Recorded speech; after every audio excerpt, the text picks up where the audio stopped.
your plan was to explore like a new path through showing your work in Twitter. Is it working right now? Is it helping you sell more books?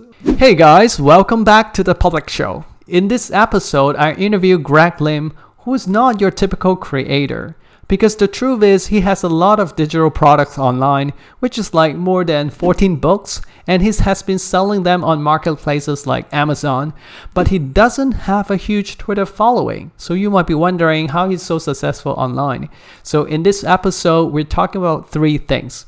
One is how he created 14 plus books and his monthly passive income. Second of all, how he got onto Twitter but accidentally found an audience for a different product. And lastly, instead of creating content for like 2 hours a day, what he's doing now to keep that content flow.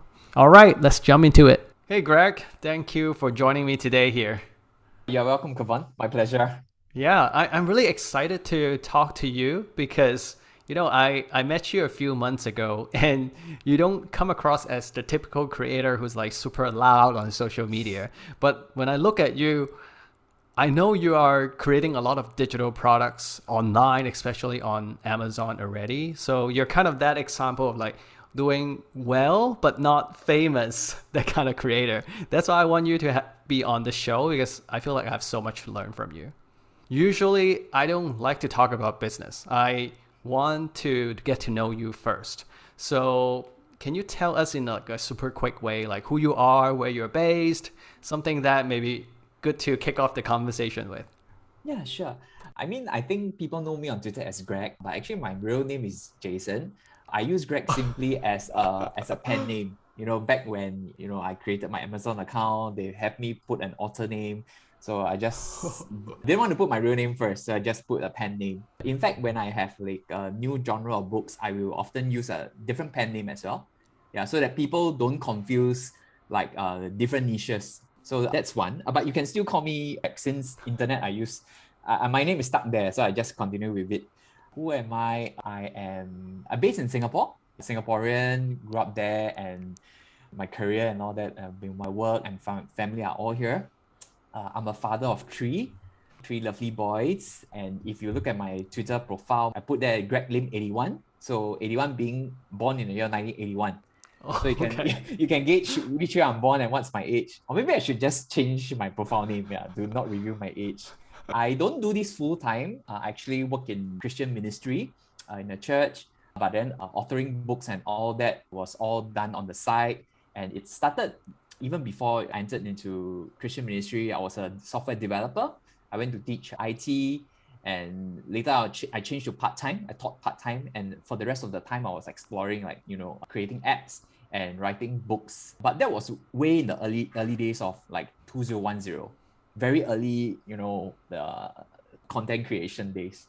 When you say your real name is Jason, that's got stuck into my head until now, because I'm thinking that's such a good strategy when you say the pen name, especially you're an author. Like, it doesn't have to be your real name. Like I stand for using my face and my name to create, but there are so many different ways. I'm really fascinated by that. So you said, well, this is just your kind of part-time life. Then I'm wondering if I ask one of your best friend in real life to describe who Jason or Greg is, what would he or she say? I think they would describe me as I like to smile. I like to be friendly. And I'm actually not a social media guy. Facebook was meant for families. I don't really use Instagram. I think I'm kind of more introverted, but I treasure friendships. I like to invite people to my house. But a whole new world has been opened up when I went to Twitter, and making friends on internet and all that has been very meaningful as well. Yeah, so I guess I hear people say that I smile. I like to smile and I'm friendly. So I hope that is genuine. I think that's why we connected so well, because people say that about me as well. Like, I see you as a really friendly, approachable person. So I just feel the warmth coming out of your vibe.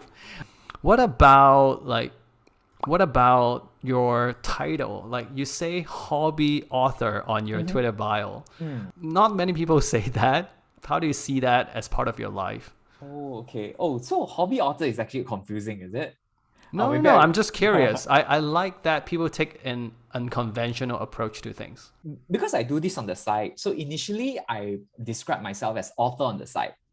Yeah, but that was kind of like what Hassan Osman, you probably know him. Yeah. He used that same title, so I didn't want to get confused or mixed up with him. But then authoring and writing books is something I enjoy, something which I do in my free time. It's my hobby, so I just put like hobby author, and until I find a better name, then I'll try to change it in my bio. And I guess you're teaching people to how to be a hobby author as well, right? So that Yes. makes a lot of sense. Okay. Thanks. Okay. So I'm super curious about your book writing journey because I was just on your Twitter and then your banner has like 14 book covers. So I'm wondering like, did you write 14 or did you write more? And when did all this get started? How many years ago was that? Right. If I trace the beginning, it was back in 2010 actually. So So 12 years ago. 12 Okay. years ago. I mean, I didn't set out wanting to write books, but back then it was the time when the iPhone just got released not too long. Everyone was excited about the iPhone 3 or iPhone 4, something like that. And then people were all jumping on the bandwagon, wanting to write apps and on the App Store. So that was what I did first. I just tried it because I was teaching IT. So I had to explore like new ways of all this new tech. I learned it, then I just tried publishing some apps. And then to my astonishment, people started buying. And, one day I can one app, I can get like $10 per day. I was thinking if one app can give me $10, 10 apps can give me 100. And then that would be like a full-time sustainable income. I was quite into that, so much so that I even switched to part-time. Yeah, so that I could do this on the side. From a full-time teaching, I went into part-time teaching. But the App Store, then it had its difficulties. Apple is very stringent until now and all that. So it was around that time also that the Amazon KDP platform first like became trending. And so I was already teaching like programming topics like Java, C Sharp back then. So writing like teaching materials and all that was something which I was already doing. Yeah. So I was thinking, hey, why not? I can try to write like mini tiny books and upload to Amazon KDP to see how it's being received. So that was the start. Yeah, way back 2011. Now I have a key question here because, when I actually got my book today, the proof copy, finally Great, from great. Amazon. Well, it has a lot of like small things I need to fix, but it reminds me of Rob's, who is the author of The Mom Test Right. and Write Useful Book. So he said that for a book, I need to at least have 500 to 1,000 readers for it to like kick off that growth engine. So for you, like I was curious for your year one, was it painful? Like, oh, where are all the buyers? Or was it like you put on Amazon and then you already get buyers? What happened in the first year? The moment I put my books up, people started buying. Ooh. Yeah, so I think and that's my whole approach now to like Amazon research and selling books is I think I'm quite different from like Rob Fitzpatrick. Yeah, I know him also. So I mean I don't know him personally, but I read his book. I think because they write more evergreen topics, more very popular topics, which you need some kind of audience, some kind of community that to reach out to. But for me, I go from the angle of I assume no one knows me, I have zero audience, and I'm fine with that. So what I do is I piggyback on trending topics. Yeah, and then I make sure my title has those trending topics. For example, like coming from IT, I think I think I was quite fortunate and lucky, when I put like Java, very few people had Java books back then, but now it's completely saturated. Yeah, so you have to explore new stuff. So that was always my approach. Yeah, tagging and piggybacking on like trending topics. Yeah, instead of having an audience, which I had very little. Yeah, that's really smart because I took the audience first approach because I was on the opposite side. I didn't know what to do. So I was like, oh, let me just keep creating free content and see what happens. But it works out eventually. So thankful. Are you able to share some kind of revenue numbers or like monthly revenue numbers right now, like from all these 14, is it 14 or more books kind of selling on different platforms? Are you able to share that number? Yeah, sure. The majority are from like about 5 to 6 books, but in total, I have maybe about 14 to 18, somewhere around there. I have actually many more last time, but those are no longer selling. Those are like the Java ones, the C Sharp, which is quite outdated. And then there were a couple of like math books in the past, which I did, which I'm not interested anymore. And I like put them down. So it's about 14 to 18. So revenue has been, it's kind of fluctuating. The highest it has gone is like 4K USD in royalties. Yeah. But In a then month? in a month. Yeah. I'm talking Ooh. about in a month. Yeah. But it's quite fluctuating. Currently now it's about like 2K plus. So it goes up and down, up and down. Yeah. So more than 2000 US per month, something like that. Yeah. Oh, that's really great, because with my book, I also see that for info product, it's like Yes. it's not like a heartbeat very steady. It's like a someone having a heart attack or something. Yes, correct. Okay, so I think a lot of people like watching this, they might not know when you mean the KDB, LDP, the keywords, that kind of strategy. Can you simply kind of share that initial strategy you have to put your books out there? Is it just keyword researching? What else did you do so that people can learn from you? Yeah, sure. The main thing is, okay, you can just go to Amazon.com, and then how people, just like how people search for books, you will search with using keywords, right? And enter into the search bar. So you simply put the idea or the title that you're interested to write in, you search in the Amazon search bar, and then you look at the results that you get. Yeah. So there are two things which you have to look out for. First, that this keyword has demand. People are buying the books. So how we can do that is we look at the search results and we look at something called the BSR of the book. BSR. So BSR stands for the bestseller rank. Yeah. So every product on Amazon will have a bestseller rank, whether it's a book, a cup, and a gadget, and all that. But if we just talk about books, from there we can gauge, something like if it has a BSR of like 100,000, we'll be probably selling like 2 to 3 copies a day, something like that. Yeah, 2 to 3 copies a day, and like about 60, maybe 40 or 60 copies a month. So the lower the BSR, the better. The lower the better. So I try to find something where like the search results at least has a book, has some books that has a BSR of less than 200,000. Yeah. So my aim is just, if I can sell 1 copy a day, I'm very satisfied. Yeah, if one book can make me like $100 a month, or somewhere near that, even 80, 90, because I'm getting in USD, from USD I convert to like Sing dollar. As long as like Sing dollar $100, I'm very satisfied. Yeah, more than satisfied. Yeah, so that's the first thing, demand. And then second, the competition. It's no use if let's say I write a productivity book. There are like tons of productivity books out there. It's in demand, but they're like super strong competitors, Atomic Habits, Tiny Habits, and so on. So I make sure that there are competitors. There has to be some competition. If not, then it's probably not a niche worth getting into. But it has to be a space where I'm relatively confident that I can beat the competition. Yeah, whether in terms of like quality, or maybe I can get more number of reviews, or the reviews quality, the ratings of the book is not so high, maybe like 3.5 stars, and I'm relatively confident that I can beat it. So yeah, these two main pillars. Got it. So more or less, it's really like SEO. You have to do your research and then be a bit strategic about that. This conversation makes me wish that I had met you earlier, because when I write this book, I have no strategy. I'm just like dumping all my knowledge into a book, and when I write that book title, it's like so random. I should have put the word Twitter into the book title. But anyway, that's really great sharing, Greg.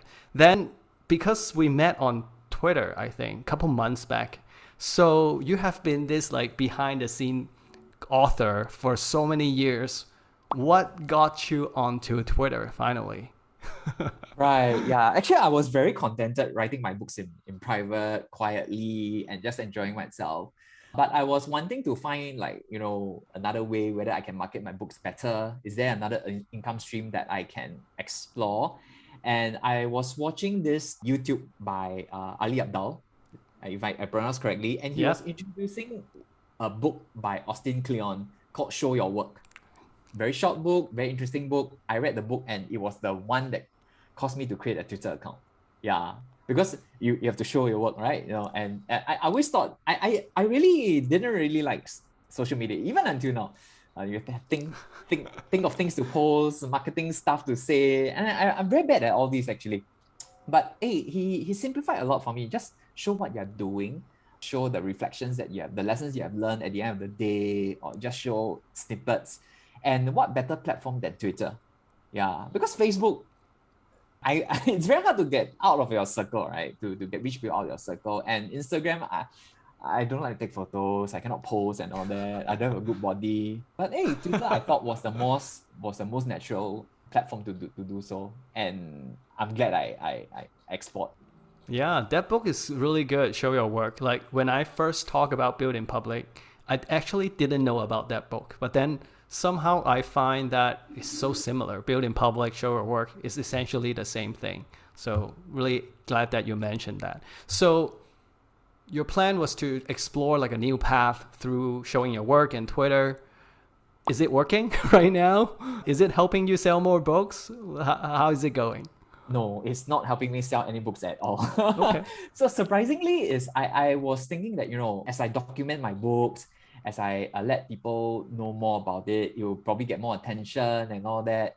But even till now, even when I put like my programming books, I seldom do so, but I put it like, it's at a discount or what. Very, very few people still buy it.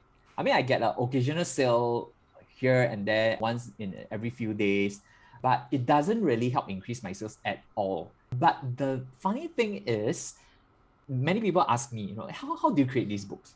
I'm a developer, so I'm not interested in your development books, but I'm interested in how you write these development books. So I get many developers asking me these questions, how to write a technical book and all that. So that was also the reason and like what inspired to create the author course that I have on Twitter. Yeah, so I'm very glad that this interesting turn of events has happened.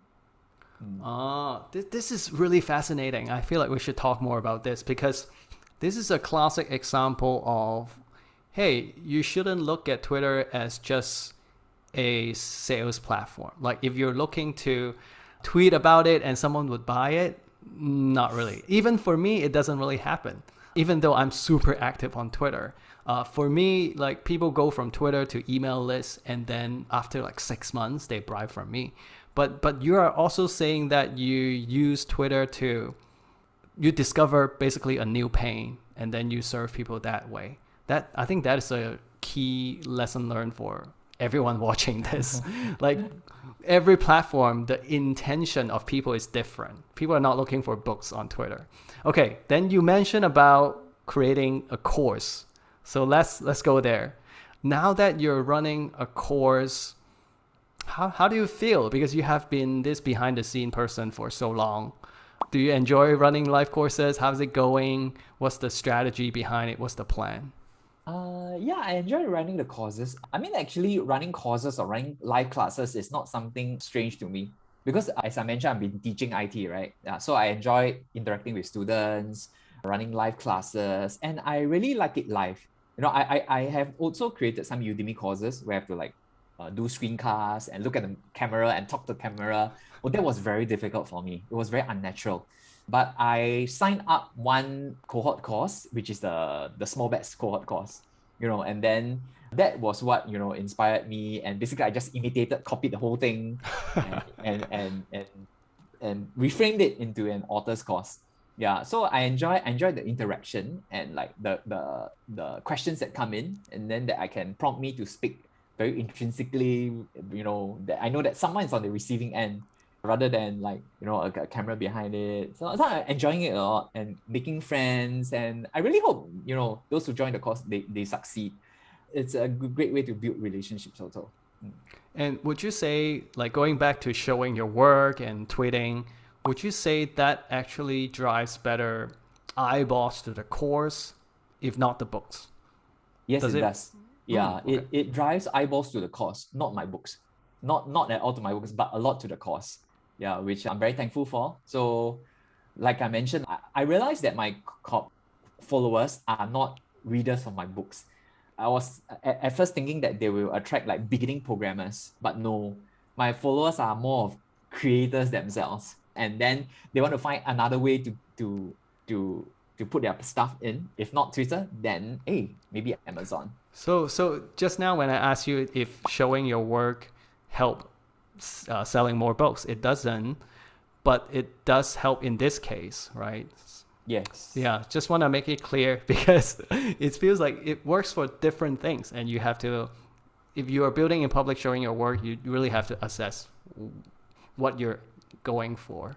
Well, let's talk about that. Like you were saying how it's very difficult for you to talk about your work, but now I see that you have your revenue graph, and then you often, include a snippet of a lesson learned so other people can learn from you.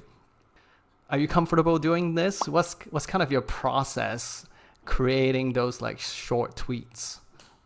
Actually, I was very motivated by one of your newsletter, one of Uh-huh. the email newsletter. Yeah, you had one newsletter where you were saying like, creating original marketing content is very difficult. You have to spend like 2 hours, right? But to document something that you're already doing takes 30 seconds. Yeah, so it's exactly that process. Or in the words of, I think Gary Vaynerchuk said the same thing. I don't really listen to Gary V because I don't really like some certain vulgarities that he used. But he was saying, rather than it's saying a similar thing, rather than creating original content, just document your journey. So it's really about document your journey. Yeah, I don't want to spend too much time because creating marketing content takes a lot of energy. Yeah, so I would rather spend the energy on writing books.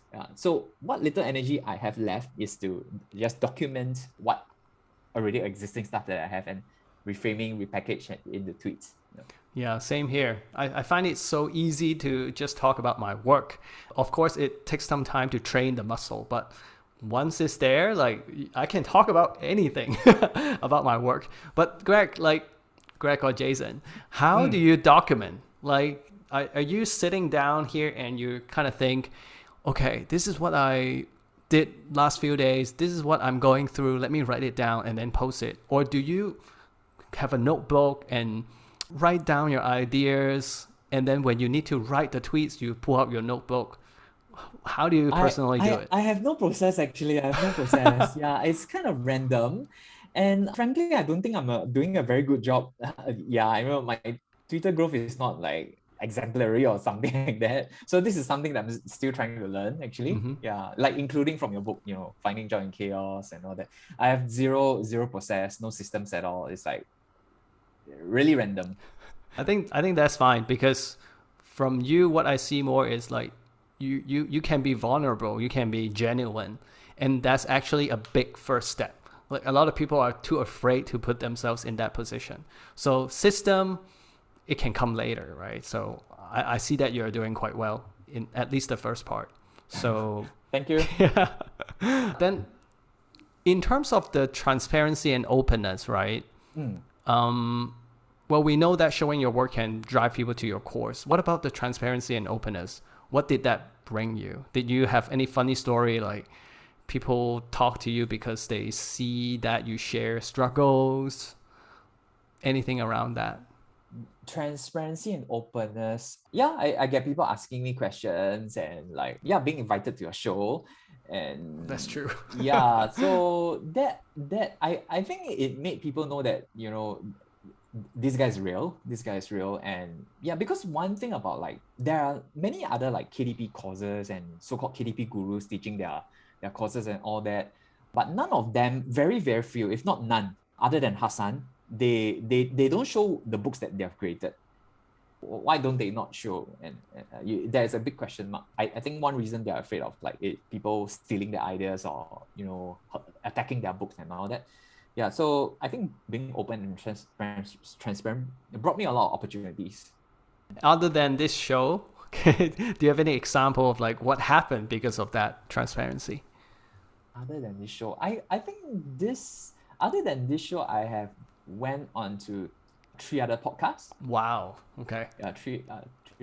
Yeah, I think yeah, Author on the Side, and another one by Matt Giaro, and one earlier one is way back. Back then I didn't even have a Twitter account. Yeah, so I guess maybe that you can't count that. Yeah, but other than that, then followers brought quite a few followers, and of course enrollments into my course. Yeah, which is the thing I'm most thankful of. Yeah. It gives me this picture of like a snowball effect. Like once you start sharing your work, then more people will come in and say, let's collaborate, and you get more exposure. And then it just like becomes bigger and bigger and bigger. It is in my mind as you talk about it, because I feel the same. 21 months ago when I started, no one knows me, but day by day, just put in a little bit, and then I have so many friends to work with. That's amazing. That's great. Yeah. Let's talk about. Okay, you just said that you don't have a huge audience yet, but it is very important to get in touch with the audience and your customer, maybe your students from the cohort-based course. How are you currently doing that part? How do you strengthen the bond between you and people? I have a Discord server. Yeah, I have a Discord server. So all the students, they are all there, and I really look forward, and I'm really interested in their progress. I always tell them that the course is just the beginning, but the community will follow you throughout your journey. Because building an Amazon portfolio, I took years to do it. I took years, and I can imagine the same that will happen for them. Yeah, so for them, the course, I always tell them the course is just the beginning, but the entire journey is really the community. At any time you can reach out to me, message me, DM me, or if you need, I'll be happy to do a one-on-one review also. So either they DM me through Discord or through Twitter. So keeping that touch point. So to wrap up the show, I am just curious. Like we talk about books, we talk about your cohort-based course. What else are you actively working on right now? My books are primarily in the tech niche, about development, coding. So I've recently I've recently released a children's book. Oh. Yeah, a children's book. So I hope to explore into different niches and to show other people that, it's not just that tech books can make it. Actually, back in my publishing journey, I've done math books before. Yeah. But what has happened halfway was that unfortunately, the title was copyrighted. Oh. Yeah, let me just say, I'm from Singapore, right? And our math program is quite popular around the world. So Singapore math. But I thought Singapore math, I'm a Singaporean. I teach math. Why not I just write Singapore math books? But unfortunately, it was a trademark. It's a registered trademark. So my Singapore math books were doing quite well actually. Earning like 2K per month as well. Then there was a cease and desist letter that came in. I had to bring all of them down. Also discouraged. I gave up KDB for quite a while actually, even more than a year, and thinking that the same thing will happen to me. But after some time I came back in. So I would like to go back to all these other genres, other niches out of tech, to explore and to show people what's possible also. Yeah, so children's books, education books. I have some finance background also back from my working career. So this is something I am looking into as well. Well, when you talk about children's book, it reminds me that when I check out your course, there's a bonus workshop about creating a children's book. And then now I'm like, oh, okay, that makes sense. What about your cohort? Can you, oh, hey, son. You're on YouTube now. What about your cohort? Can you tell me what's the name of it? And then what do people learn from it? How often do you run it? Yeah. Right. My cohort, I call it the part-time authors cohort course. I'm trying to think of a more cool name for it. Amazon authors, but if you do a Gumroad, greglim.gumroad.com, then /authors, you see my course there. That course is a 4-week long course. So it's one session per week. So for 4 weeks, and after that, I will arrange a one-on-one with each individual student based on the time that they're comfortable. Yeah. So that's that just a start, and then after that, we all can continue updating one another in the Discord community. Yeah, so the course is really about sharing what I know, what worked for me, what didn't work for me. For example, the copyright infringement thing. Yeah, and so that others can like fast track their journey if they are interested in building an Amazon book portfolio. Well, that is super important. Now I think back to my book writing journey, like I didn't want to put the word Twitter because I was afraid about, copywriting and all those trademark. If I have someone like you, maybe I'll have a different name. Okay. And how can people find you? Is it, I know on Amazon is Greg Lim. Where else can they find you? Hey, Twitter account, go to my Twitter. Yeah, Greg Lim 81. Hey, Greg, thank you so much for joining my public show. I learned so much from you today. So I hope to hear more about your journey on Twitter, anywhere. Thanks for joining me here. Thanks for having me, Kevon. Yeah, happy to be here.